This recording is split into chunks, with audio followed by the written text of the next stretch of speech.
You can see your profits are down. And as the business owner, that's starting to affect how much money you can take home.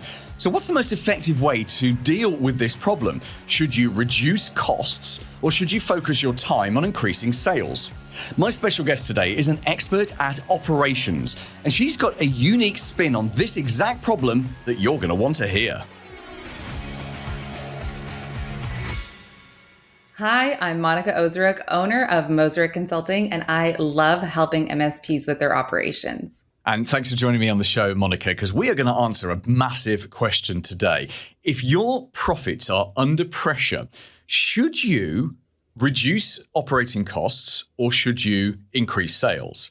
And the flippant answer to that is do both. But as we know, any business owner has a finite amount of time and energy and effort. So in that situation where their own personal income is going down as the profits are going down, cut costs or increase sales. Now, you and I are we're gonna gently debate that, I think, on the show today, because I suspect we'll come at that from different sides. But before we do, let's find out a little bit about you. So what do you do in the channel? How long have you been here? And tell us some cool stuff about you. Yeah, absolutely. I've been consulting MSPs for the last 5 years. I come from a process improvement operations background. So I actually did a postgrad in procurement and supply chain management. Not usually something that we talk about here in the MSP world, but I'm trying to bring some of those best practices here. And I do think we are going to have a little bit of a debate. I think I know which side I'm leaning towards, and I think I know which side you might be leaning towards. But I'm really just here to make sure that people know where they can cut costs and where they can improve their operations and what that looks like on the other side. Yeah, that makes perfect sense. So we've pretty much given our sides away, haven't we, on this? I'm coming out swinging. Exactly. Yeah, you're the cutting cost person, and me, yeah. I see that growth is the answer to everything. Although I'm going to caveat my own answer with I know that MSPs find it hard to grow and to get new clients. Although I'll caveat that answer with actually, there's always plenty of revenue to be made from the existing clients. But tell us then why you think. So let's take that scenario. Let's go back onto that scenario. Yeah. So. And I hear this from, I talk to MSPs all the time. My MSP Marketing Edge members, I talk to other MSPs I'm not yet working with. And you do often hear that of, revenue has been flat, especially this year, and let's not get political, but things happened early this year in the US and we've got conflicts all over the world. And the last few years has just been, it's been tough going. This year has been, I think, tougher than it has been for a couple of years. And lots of MSPs, benefiting from the fact they keep the clients forever, but also sometimes they've had clients go bust. They've had clients that have been swallowed up by bigger businesses that have got an internal support team, and there's just a lot of pressure. So what do you see as the priorities for an MSP in that situation where actually profits are down, which obviously affects their own personal income, but their own personal costs are going up at the same time? Well, I think that the thing is, and I mean, I'm going to caveat my answer to you always need sales. So you always need an element of sales. You do need sales in the beginning to grow. However, sales are not something that you can forecast with 100% accuracy. You do not know what your sales are going to look like. And we have had a tumultuous year. It has been a lot. There's been a lot of surprises. People are feeling that pinch. If you continually chase sales in this economy, it's difficult, and it's not going to be the same playbook that you've used prior to what you did in the past. Also, sales are great to a point, but then your business is going to get to a certain level, and all of a sudden you have all these employees, roles might be undefined, people might have overlapping jobs. You've started to develop waste in your operations. And what I mean by that are two people pulling almost the exact same report and looking at it in two different rooms, pulling two different sets of analysis, when they could be talking to each other or they could be working together. When I talk about improving operations, it's the focus of we feel like we're underwater. We feel like we're not getting new customers. Maybe let's look internally and look at our quote to cash process and see if there's anything that we can do to improve that process internally, to define responsibilities and to save costs. Yeah, that makes perfect sense. And I agree with you about bloat and waste. And, I grew a business between 2005 and 2016, which I sold. It was a marketing agency. And then in this business, which I started in 2016 in the channel, we've been through a couple of things of realizing we were bloated. And it happened so easily. It happened so quickly. Because you fix a problem, you put a fire out, and then you get a year down the line, you're like, hang on a second, why do we do that? Or why is that still a manual process? Or what was the what was the thing we were trying to fix with that? And I think that's easy to look at when you think about software, especially, these days where software does evolve quickly. AI and automations and Zapier and all of this can help to just make things easier. The area where I think most MSPs emotionally struggle with is when you're looking at, I've got too many people. And do you find that the MSPs you're working with are quite happy to slash a bit of software or move PSAs, but in terms of losing people, that's a step too far? Always. And I don't know if I'm a bad person, but I always recommend firing, which I don't Monica do lightly. The Terminator. I really am. It's awful.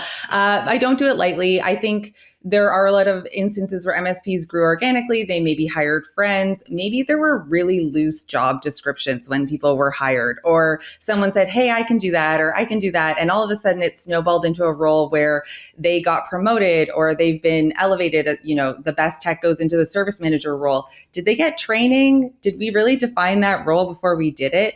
And so it's not necessarily always firing someone, but it is better defining their own role and responsibilities.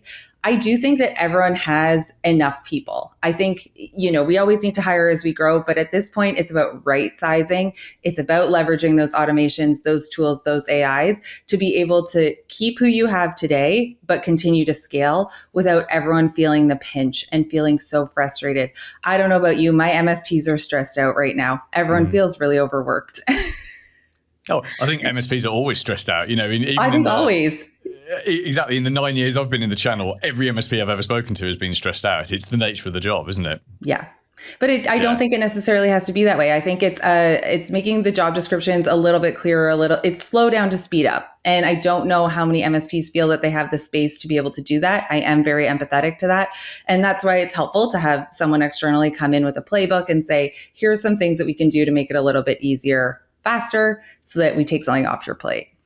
Yeah, absolutely. And I agree with you as well that you've probably got, unless you win a massive contract, you've probably got enough people. I think, and it was it Jason Kemsley? I think it was, who was one of our guests. I mean, we must be talking 9 months ago, and I'll maybe, if I can find the podcast, we'll link to it in the show notes. And he was telling us how many technicians he needs per client or per user. I think they'd actually worked a formula out, and it was a lot more users than you can expect. So obviously a first line technician can handle a lot of users per day, whereas a third line technician, I think maybe it was tickets. I can't remember, but they worked out the average number of tickets per client or per user, and then from that they were able to work out exactly when and forecast when they were going to need new technicians. So they were, I was going to say, squeezing the most out of every technician, but that's not what they do. But what they were doing is making sure they weren't overstaffed, but they were ramping up the staff when the work ramped up. And it is so easy, especially when you're a smaller business, to look at your two people that are doing your technical work and think, oh, but I don't want to make them too much busier. We'll get someone else on, and before you know it, you're in a situation where you've got way more resource than the work, which is always the chicken and egg thing anyway, especially when you're very early in the business, the first sort of 3-4 years. Okay, final question for you, Monica. If you had a 60-second consult with an MSP, which is the person who's listening to this on the podcast or watching this on YouTube right now, and they've just said to you, oh my goodness, profits are down, right? So we've kept our customers, but profits are down, and you haven't got time to ask all the intelligent questions that I know you would ask. What are some of the main areas that you would suggest that they looked at to review their costs and make sure that they're not overspending on things they're not using?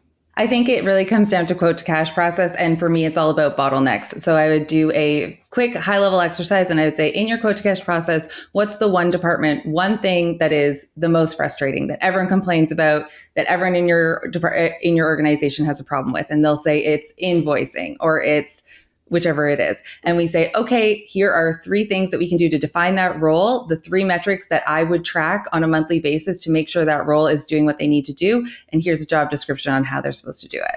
Nice and simple. That's brilliant. Thank you very much. So tell us a little bit more about the work that you do. What kind of MSPs do you work with, and what's the best way to get in touch with you? Yeah, absolutely. I have a YouTube channel. So I started in a ConnectWise PSA environment, and I have a YouTube channel, which my own parents say is too boring to watch. But it's because I am very detailed, and I really go through and walk through in the weeds about what you're doing in your PSA environment. I would say YouTube's a great place to follow me, and as well on LinkedIn, Monica Ozaruk, or my website. In terms of what I do, there's 3 levels. So I do project-based consulting. If you have a project similar to what we were talking about, one bottleneck, one problem, we can do an hourly one.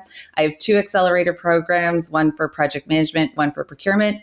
And then I'm looking at a VCOO, but that's invite only at this point. So please check out my website. It is Mozaruk Consulting, MOZARUK Consulting.com. Paul Green's MSP Marketing Edge.